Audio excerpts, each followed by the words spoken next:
Hello, everybody. This is going to be part two and I'm just going to continue on where I left off with the kinds of gynocentric policies and jobs that would contribute to the existence of what we would call a gynocentric society. The next one would be government supplied therapists for women suffering from mental health issues after pregnancy. I had my sister when she gave birth to her son.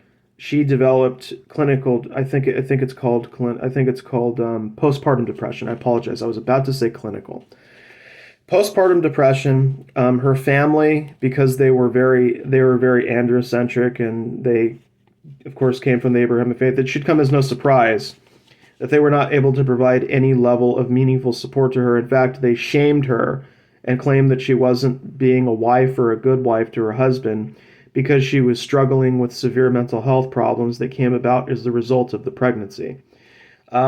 There are instances where this can happen, and if there are financial issues that are burdening that family, I think we have to be realistic here about the idea that maybe, in this case, therapists should be something that obviously should be covered by any medical program, but especially for women who develop these problems, because they can last a long time.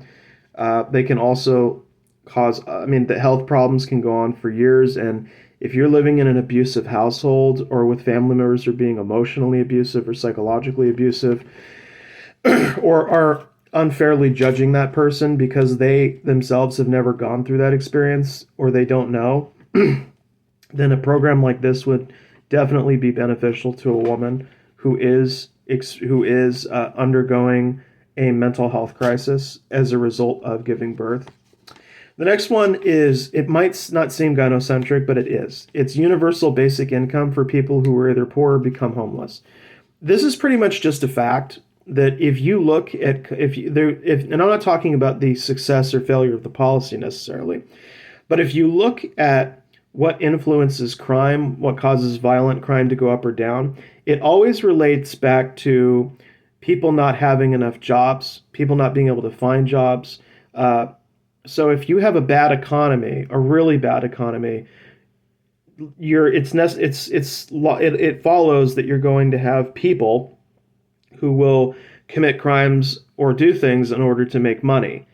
And that's not good. Any time when you have an environment where there's more crime, not less, a lot of the victims tend to be women because they either get caught in the crossfires. They find out that the males that they're living with are the ones committing the crimes on their behalf. Sometimes a guy will do it and not tell them. And if you've watched Breaking Bad, you know what I'm talking about. So that's not the perfect example, but it's as good of one as any I'm going to have right now.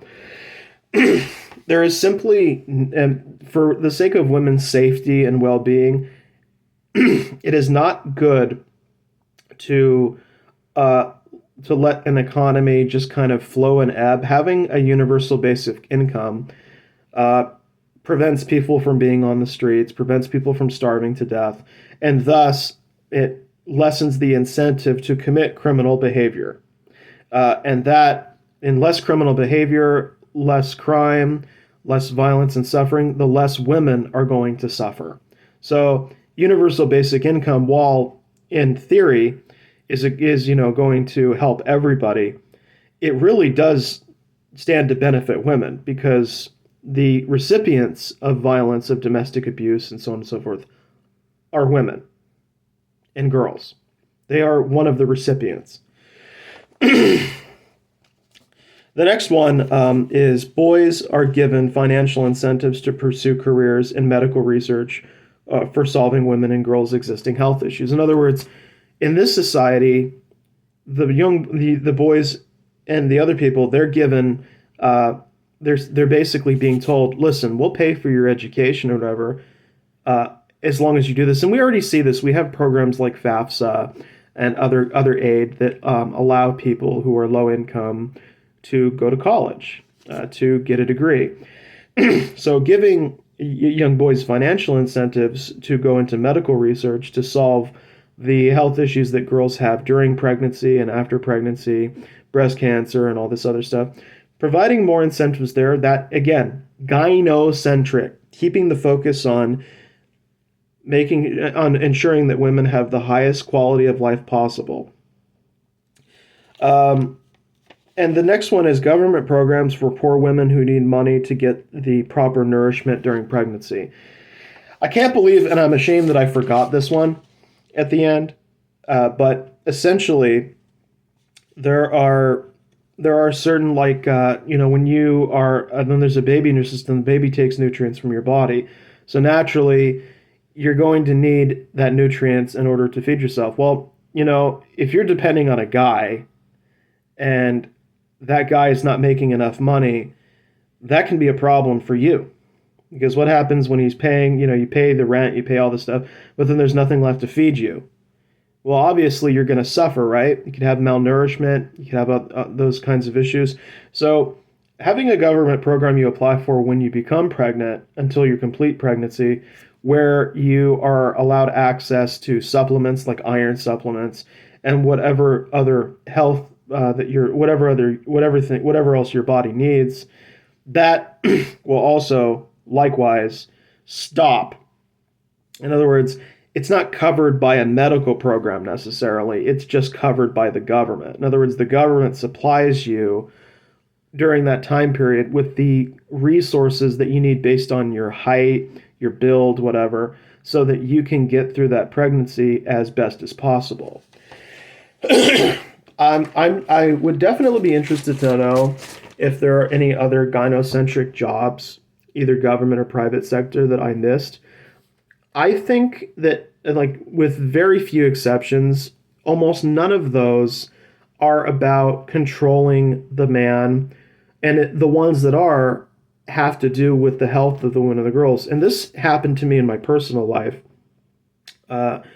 in the respect that when I was thinking back on my education, I can barely remember health class. And what I do remember is I don't remember women and girls' health being a major emphasis.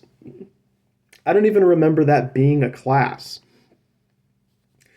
And so when I'm, when a man educated in the society, when he's just shown pictures of the penis or the vagina or the other sex based characteristics, obviously that is not particularly helpful, because, well, frankly speaking, we already have pornography in this society, unfortunately, and it's so widespread that there's a good chance that before those boys even entered the classroom, they already found out what a vagina was, what breasts are, what a penis is, obviously.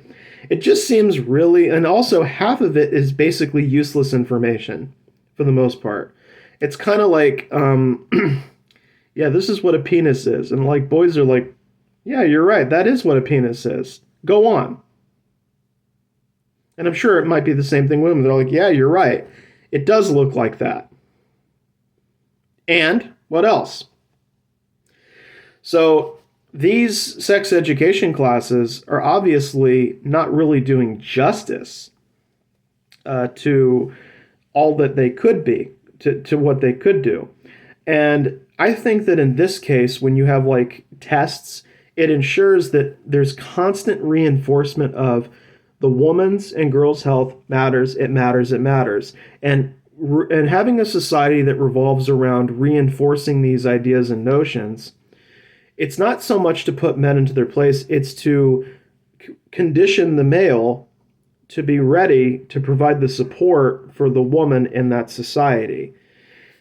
So in this case, the focus is back on the woman and not on the male being subjugated, right? It's like like, for example, a girl, like a woman whipping a guy, it doesn't have, it's going to inspire the erotic thought because it's the guy who maybe he wants to feel pain, maybe he wants to feel subjugated.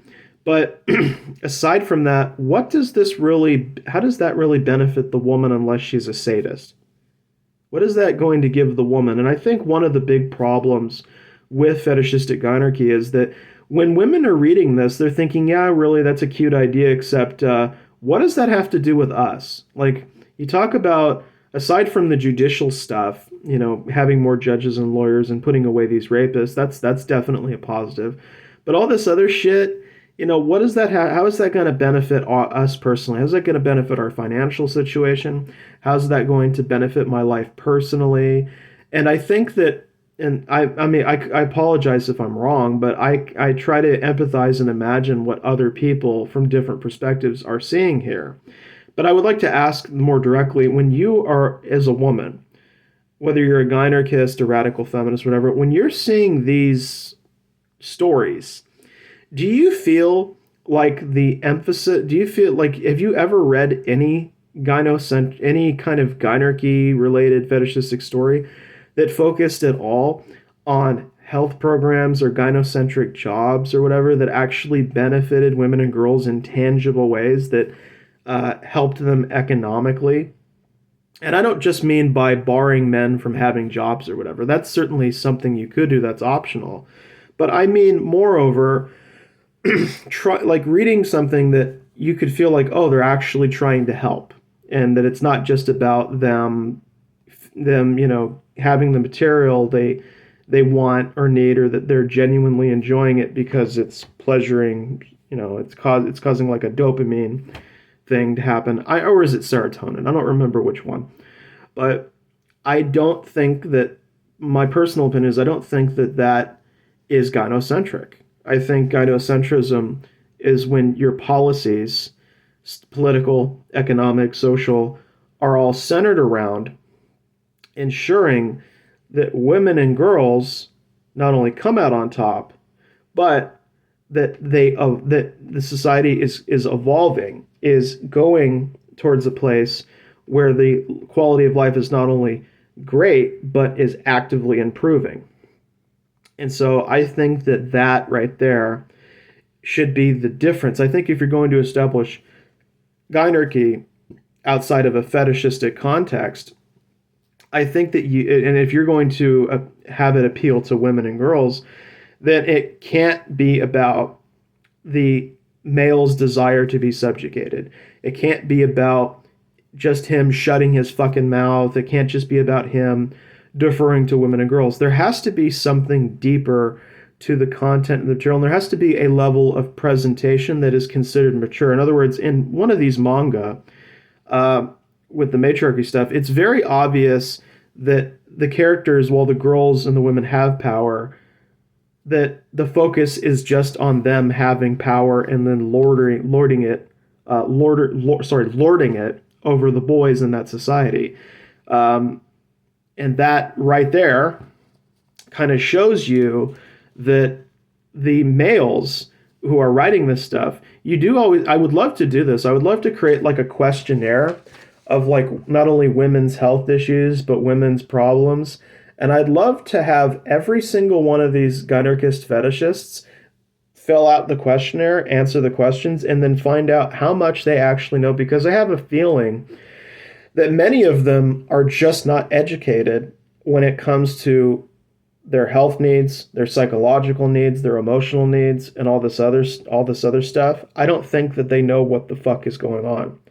I think that they're just approaching it purely from a power dynamic, whether that's in a relationship or that's like the relationship between two people or the relationship between the individual and the state or government. I think that most gynarchic fetishists approach the subject matter with that dynamic in mind of who is using power against the other person, but very rarely often how people are using power to benefit themselves, that in no way benefits the other person. Because I think that I think that first, if you want to create a context, you have to start thinking outside of that dynamic in a way that causes sexual thoughts. I think that's where you have to start. What do you think? How would you establish a context for gynarchy outside of the fetishistic one in either art, or writing, or community creation, or so on and so forth? I hope you have a great day, people.